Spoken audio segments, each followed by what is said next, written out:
Mas kaya ko mag-alaga ng cat kasi parang low maintenance sila. Pag kasama mo sila sa kwarto, hindi ka nila guguluhin, ganun. Acoustic guitar or electric guitar? Ngayon, acoustic kasi pwede mo siyang dalhin kahit saan. Sobrang dami kong memories sa acoustic guitar. Sa mga classroom, nung nag-aaral pa ako kasi. Wala, alam mo yung pag lunch break or uwian, yun yung hawak mo eh. So, and marami kong nagawang kanta sa acoustic guitar kesa sa electric. Ikaw ba, Dave? Acoustic din, honestly. Also, Because yeah. yung more on sa ease of use. This or that, sweet or savory? Blaster. Parang savory. Dave, what about you? Savory din. Savory then. I love that you say savory. Really, really quickly, I just want to say, anyone who says sweet, by the way, is a child to me. Anyone who says sweet over savory. This or that, cats or dogs? Ang hirap. Hirap, Kasi I mahirap have to. both. Siguro cats na lang kasi Cats na lang. mas independent sila. Mas kaya ko mag-alaga ng cat kasi parang low maintenance sila. Pag kasama mo sila sa kwarto, hindi ka nila guguluhin, ganun. Pero okay din yung dogs eh. Pero cats na lang para may sagot ako. Dave. Dahil cat sinagot niya. Yun. Dogs na lang ako. Ayun. Pantay naman yung love namin sa both. This or that, sunrise or sunset? I have a feeling I know what Dave's is, but sige, go muna, Blaster. Sunset? Hindi pa naman sarap uminom. Pwede.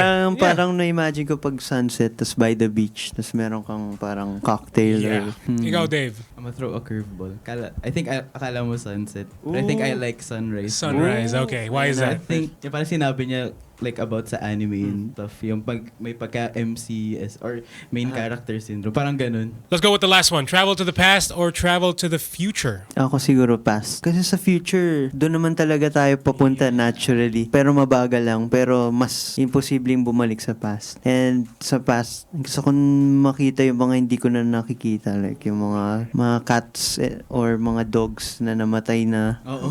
And yung mga parts ng childhood ko na blurry na, tapos gusto kong i-revisit. Kasi very nostalgic ako Yeah. as a person. I love that. Past din dahil sa band siguro, artists, yeah. Because ang dami ng like nag-pass away recently na mga artists or like vocalists ng bands or members. Na imposible man na Imposible ko mapanood. na mapanood sa future kasi again, they passed away. Kaya gusto ko pumunta sa past para mapanood. Let's say si Michael Jackson. Right. Ganun, hindi naman namin napanood. Or si Beethoven. Yun.